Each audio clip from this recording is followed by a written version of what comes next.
Good morning. Let's have a quick look at the elections that are coming up on November the 4th. We'll see how Donald Trump and Kamala Harris are going to bear in relation to the overall economy, and we'll have a quick look at geopolitics and financial markets. This is Mayor Valensky with Driving Markets. You can share, subscribe, follow on YouTube. Also, you can follow me on Instagram and on channel X. Okay, let's go. So obviously the elections is the big issue, the big news coming out of the US and Washington. Who is going to be the next president of the US? Now, at the moment, recently, there's been some pretty schoolyard comments made by both sides. Donald Trump has a reputation of making personal attacks and opening his mouth for no reason whatsoever on criticizing or making comments, derogatory comments of individuals or opponents. On the other hand, you got Kamala Harris, or really it's Joe Biden, we got Kamala Harris there, and Kamala Harris doesn't have the wherewithal in terms of intellectual capacity or the geopolitical or political understanding, economic understanding of how to run the #1 global economy and the powerhouse of the West. Then behind her, you've got Joe Biden. So Joe Biden came out with some silly comments that all the Trump voters are garbage. Really? Well, work that one out. Okay, all Trump voters are garbage. Crazy comments. So both sides have made very, very silly comments. And someone on the Trump campaign came out that the Puerto Ricans, etc. So you've got a whole tit for tat, really low level schoolyard behavior. What both of them need to do is rise above it and stop passing personal comments. The question is, who's going to be better for the economy? I've discussed this on previous YouTube broadcasts and on Instagram. So out of the two, with Kamala's approach to rising personal tax, rising corporation tax, rising capital gain tax, and also bringing on the first time ever a tax that would tax unrealized profits, that is a no-go. That's not going to happen. On the other side, you've got Donald Trump, which wants to raise tariffs or use tariffs to replace income tax. That's not going to happen either, because the tariffs are not yet developed enough to replace the trillions coming in from income tax. What you could do is increase tariffs that will raise unemployment at the docks and the ports temporarily, but that would increase productivity, because by raising the tariffs, you're then reducing overall income tax. Reducing income tax means you're going to get higher levels of productivity. So a lower income tax overall is a good thing. Rising tariffs means, quite simple, that the countries that are exporting to the US their goods will be taxed, and those people buying their goods from China or the rest of the world will end up paying more for imported goods as opposed to made in the USA.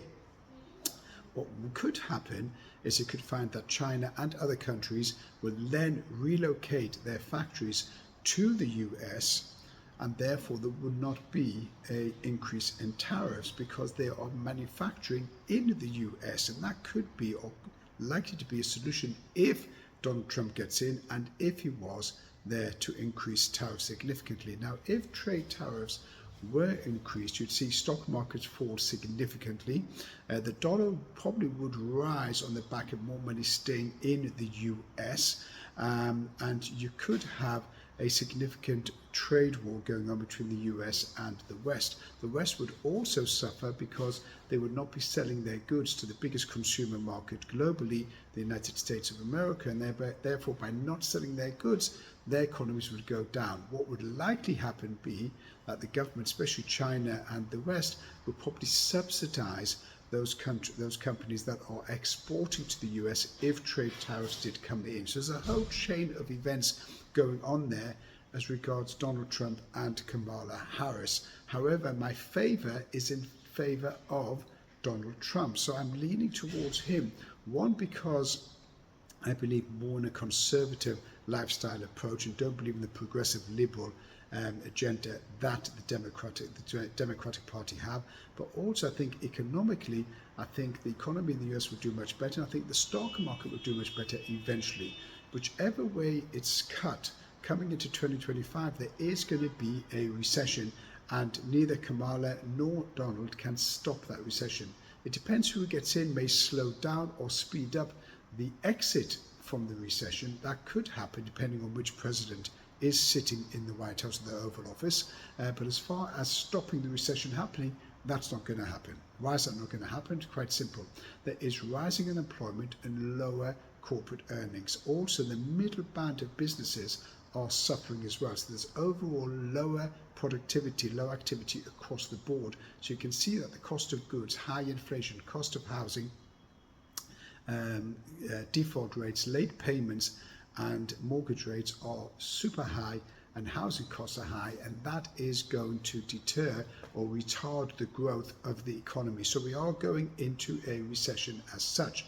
Moving away from the economic side of the presidential elections and the geopolitical side, I've mentioned this in a few videos before that Iran is still looking to retaliate for last week's strike by Israel, and they've said it's going to be a massive strike from Iran, Iraq, Syria and the Houthis in Yemen. Remember, the Houthis control the entrance to the Red Sea on the Bab el-Mandeb waterway.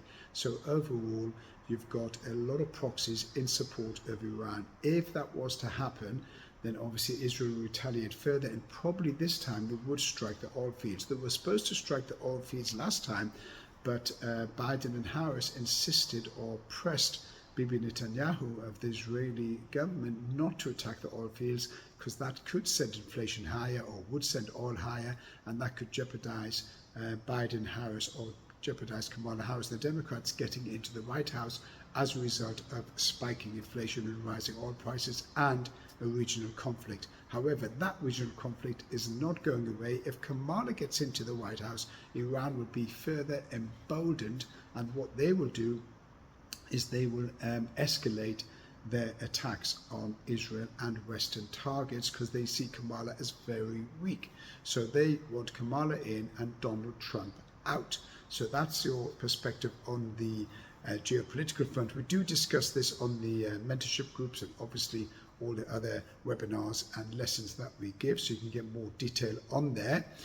As regards where is oil and gold going, well, if Donald Trump comes in, you could see oil fall significantly, because he would then open up the energy companies and allow them to drill in the US, pushing oil down potentially all the way down to 45. And that's excluding the fact that it could actually come to a peace agreement in the Middle East, and that could allow the flow of oil to flow liberally. OPEC would have a certain amount of control on that, because they would want to monitor and maintain the price at $78 to $80 a barrel. It costs them about $62 a barrel at the moment to pump out the oil. So OPEC would not be happy to have a lower price at $45. As far as gold is concerned, gold is continuing to rise over the near future. My year-end target for 2024 is 2850 on gold. That's it for now. This is Mayor Valensky with Driving Markets. I hope you're going to share, subscribe and comment. Catch you later. Have a good day.